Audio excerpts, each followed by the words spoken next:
ओम ब्रह्मानंदं परम सुखदं केवलं ज्ञानमूर्तिं द्वंद्वातीतं गगन सदृश्यं तत्त्वमस्यादिलक्ष्यम् एकं नित्यं विमलमचलं सर्वधी साक्षिभूतं भावातीतं त्रिगुणरहितं सद्गुरुं तं नमामि। ओम। अष्टावक्र गीता में 7वें अध्याय में राजा जनक अपने उस अनुभव को बता रहे हैं, प्रत्यक्ष अनुभव को बता रहे हैं जो उन्हें उनके गुरु महाराज अष्टावक्र मुनि ने उपदेश दिए थे। और ये जो अनुभव है ये सभी उन महान योगियों का है जो जीवन मुक्त हो चुके हैं, जो एनलाइटेंड सेजेज हैं, जो आत्मज्ञानी संत हैं। सभी का अनुभव एक ही तरह का है, अलग अलग अनुभव किसी का नहीं है, क्योंकि परमात्मा एक है। तो उसी क्रम में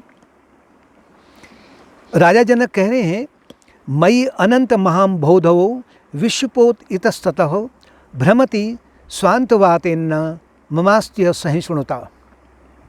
कि मुझ अनंत महाम बौधवो, मुझ अनंत महासमुद्र, समुद्र भी अनंत हैं, ये 7 समुद्र वहाँ कुछ नहीं है, ये भी लेस मात्र हैं केवल। उसमें ये विश्व, ये ब्रह्मांड एक नौका के समान है, विश्वपोत इतस्ततः, जो इधर उधर भटकते रहती है। किससे? मन रूपी पवन से। भ्रमति शांत वातेनो, मन रूपी पवन अर्थात चित्त की वृत्तियों के अनुसार में ये जगत, प्रत्येक के वृत्तियों के अनुसार में अपना अपना वो जगत का निर्माण कर लेते हैं। और वो जो जगत है वो इस अनंत सागर में भटकती नौका के समान है। तो मुझे इससे कुछ नहीं लेना देना है, मैं तो अनंत सागर हूँ। फिर कह रहे हैं, मयि अनंत महाम बौधवो विश्वम नाम विकल्पना अतिशांतो निराकार एतत् एव आस्थितः। मुझ अनंत सागर में, क्योंकि अगर सरोवर के अनुसार हम देखें तो जो सबसे महान जो जल का स्रोत है वो क्या है? सागर है। प्रकाश का सबसे बड़ा स्रोत क्या है? वो सूरज है। तो इसी कारण में सूरज का उदाहरण या सागर का उदाहरण या आकाश का उदाहरण दिया जाता है आत्मा के विस्तार के रूप में। मुझ अनंत सागर में यह विश्व एक कल्पना मात्र है, विश्व नाम विकल्पना। अति शांतो, मैं कौन? अर्थात आत्मन। मैं अति शांति, यानी कि जहाँ शांति की कोई लिमिट नहीं है, कोई सीमा नहीं है, निराकार में हूँ। एतत् एव आस्थितः हो, और इस तरह से मैं अपने स्वरूप में स्थित हूँ। गीता में भी दूसरे अध्याय में भगवान कृष्ण ने अर्जुन को आत्मस्थित योगी की परिभाषा बता रखी है, 55 से लेकर के 72 श्लोक तक, कि आत्मस्थित योगी कौन है, कि वो कैसे बैठता है, कैसे खाता है, कैसे बोलता है, अनेक उसमें उन श्लोकों के माध्यम से बता रखा है। और वही वर्णन अर्थात वही वैभवता की बात को राजा जनक कह रहे हैं कि मैं वही अति शांत हूँ, क्योंकि ये जो विश्व है उसमें एक कल्पना मात्र है। जैसे अगर स्वप्न में है, स्वप्न में अगर कोई व्यक्ति स्वप्न देख रहा है तो स्वप्न उसका जो जगा हुआ है उसके लिए वो स्वप्न कल्पना मात्र है, लेकिन जो अभी स्वप्न को देख रहा है वो उसके लिए बिल्कुल सत्य है।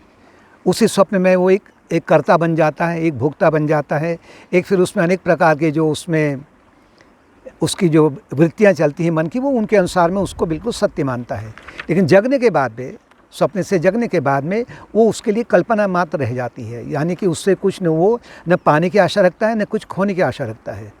स्वप्न में अगर उसे बहुत सारा धन अगर प्राप्त हो गया है तो वो ये नहीं बोलेगा जगने के बाद में कि मुझे बहुत सारा धन प्राप्त हो गया है, इससे मैं बहुत बड़ी बिल्डिंग खरीद लूँगा या मैं हवाई जहाज खरीद लूँगा। वो कभी नहीं कहता है, कहता है ये तो कल्पना मात्र है। ठीक उसी तरीके से जैसे बालक भी कभी कभी कल्पना बना लेते हैं,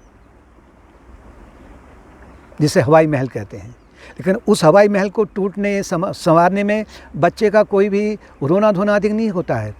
थोड़ा उसे मन के भाव थोड़े आएंगे अच्छे बुरे, लेकिन उससे कोई ज़्यादा वो आसक्त नहीं रहता है। तो वैसे ही आत्मज्ञानी संत का अनुभव है कि मैं अति शांत हूँ। जैसे कि रामायण में भगवान श्री राम की गुण गाया है, प्रसन्नताम या न गताभिषेक तस्तथा न ममले वनवास गतः, कि श्री राम जी के मुखमंडल में जब उनको अयोध्या कांड में जो श्लोक दिया है कि उनको अयोध्या का राजा बनना है, तो उनके मुखमंडल में किसी प्रकार की कोई प्रसन्नता का हाव भाव नहीं दिखाई पड़ा।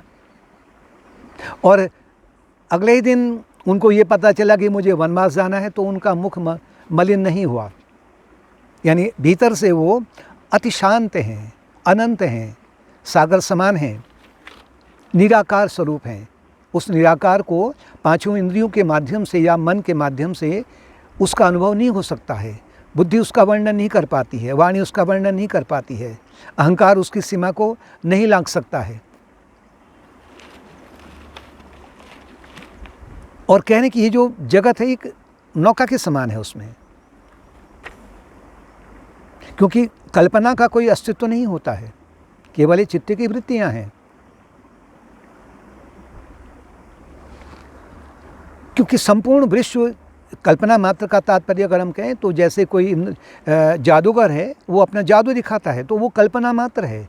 उसमें बहुत सुंदर सुंदर मिठाइयों का वो उनको उत्पन्न कर देता है, लेकिन उस मिठाई से किसी का पेट नहीं भरता है।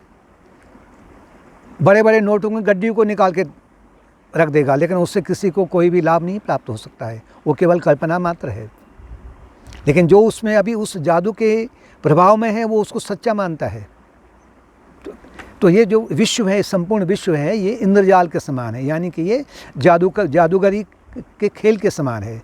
और जो परमात्मा है, ब्रह्म है, वो सबसे महान जादूगर है। अपनी माया शक्ति से वो सभी प्राणियों को, जो अभी मुक्त नहीं हुए, उन प्राणियों को वो अपनी माया जाल में उलझा देता है।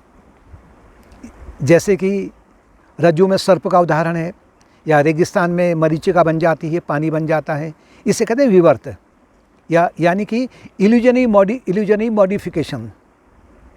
वो जल है, नहीं है उसमें, लेकिन सूरज की किरणें कुछ इस तरह से बनती हैं कि वो रेगिस्तान में जल दिखाई पड़ता है। कोई सामने वृक्ष है तो उसको उल्टा लटकता दिखाई पड़ता है, यानी कि उसका जो छाया है उस सरोवर, जो कल्पना मात्र सरोवर है, उसमें उसकी छाया दिखाई पड़ती है। तो ब्रह्म ही इस जगत के रूप में रूपांतरित हो जाता है, जिसे हम विवर्त कहते हैं, विवर्त। लेकिन अभी भक्ति मार्ग में दूसरा शब्द और भी है। भक्ति मार्ग में कहा गया है कि संसार ये ईश्वर की सृष्टि भी है, दोनों में विरोधाभास नहीं है। अगर ईश्वर की सृष्टि है ईश्वर की सृष्टि। जैसे जादूगर है, उसने जादूगरी दिखा रखी, तो सृष्टि तो जादूगर की है। सृष्टि के माध्यम से वो उसमें एक शरणागत होने का प्रयास करता है। और वेदांत कहता कि संसार की सृष्टि कभी हुई नहीं है, लेकिन इसमें विरोधाभास बिल्कुल नहीं है, केवल ब्रह्म की सत्ता है। जो प्रबुद्ध मन है वो, अर्थात जिसमें से जो संसार की वासनाएं जहाँ पूर्ण रूप से समाप्त हो जाती हैं, वो मन आत्मस्थित हो जाता है। उस आत्मस्थित योगी के लिए संसार ये माया का खेल है, यानी एक भ्रम है। माया भी अलग अलग प्रकार की है। माया का नाम पहला तो माया ही है। माया का मतलब जो नहीं है वो सत्य प्रतीत हो रहा है, जो असत्य है वो सत्य प्रतीत हो रहा है, जो सत्य है वो असत्य प्रतीत हो रहा है। दूसरा इसका नाम तमस भी कहा गया है। तमस का तात्पर्य है, तमस का मतलब कि काला बादल। काले बादल के माध्यम से एक जो स्वरूप है ईश्वर का, जो सूरज है, वो ढक जाता है, यानी कि अज्ञान के बादल से ज्ञान ढक जाता है। माया को अविद्या भी बोलते हैं। अविद्या का मतलब एक विद्या माया है, एक अविद्या माया है। अविद्या माया में वो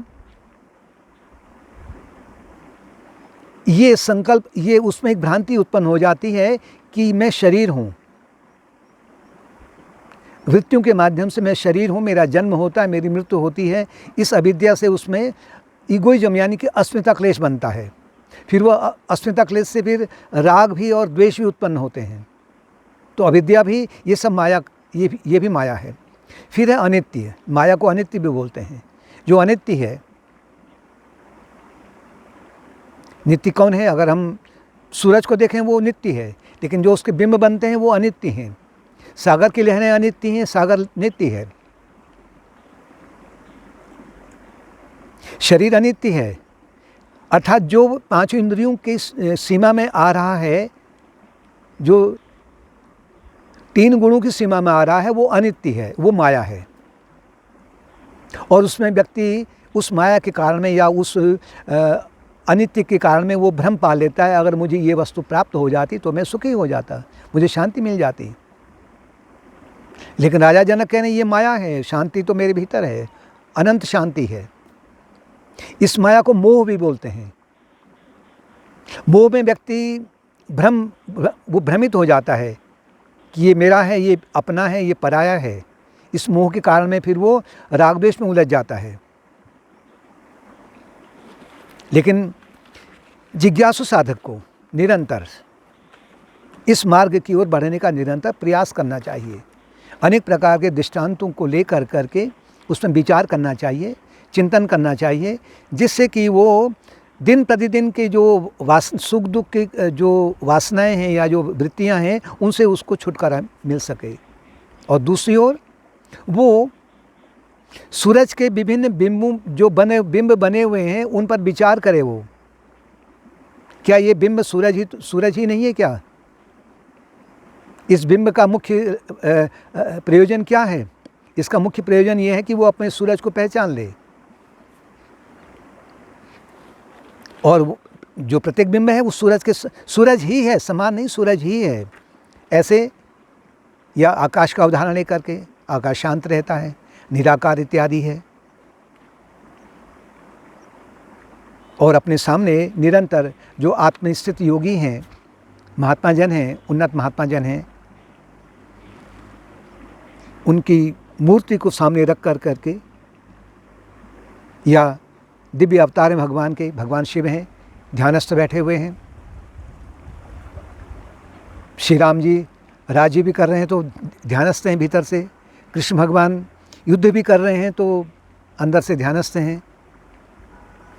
इनका एक लक्ष्य रख करके, इनके उदाहरण का पालन कर करके व्यक्ति फिर जो साधक, जिज्ञासु साधक है, वो वही जो राजा जनक को अनुभव हुआ है वो उससे भी अनुभव हो जाता है। उससे कहते हैं कि वो जीवन मुक्त हो चुका है।